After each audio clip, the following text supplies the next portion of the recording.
चलो डालनी है DJ Kundraj PSP recording studio Bihar. गे जोला डालनी है गे जोला डालनी है जाके भोरे भोर दुल्हा मिल जाए तो हमरे नियन गो।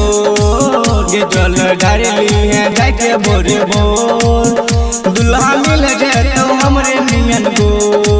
गे नीलम बाबा के कृपा जे रहतो खुल जेतो गे किस्मत तो। गे जोला डालनी है गे जोला डालनी है जाके भोरे भोर दुल्हा मिल जाए तो हमरे नियन गो।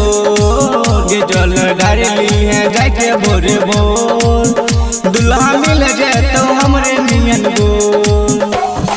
डीजे कुंदराज चलो डालनी है पीएसपी रिकॉर्डिंग स्टूडियो बिहार।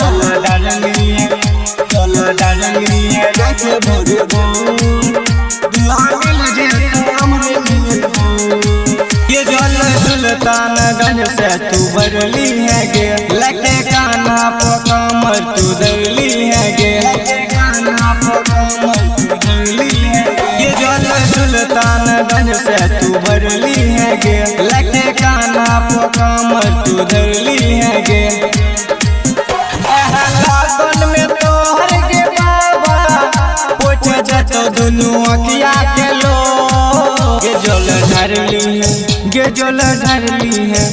जोला डालनी है जाके भोरे भोर दुल्हा मिल जाए तो हमरे नियन गो। गे जोला डालनी है जाके भोरे भोर दुल्हा मिल जाए तो हमरे नियन गो। डीजे कुंदराज चलो डालनी है पीएसपी रिकॉर्डिंग स्टूडियो बिहार।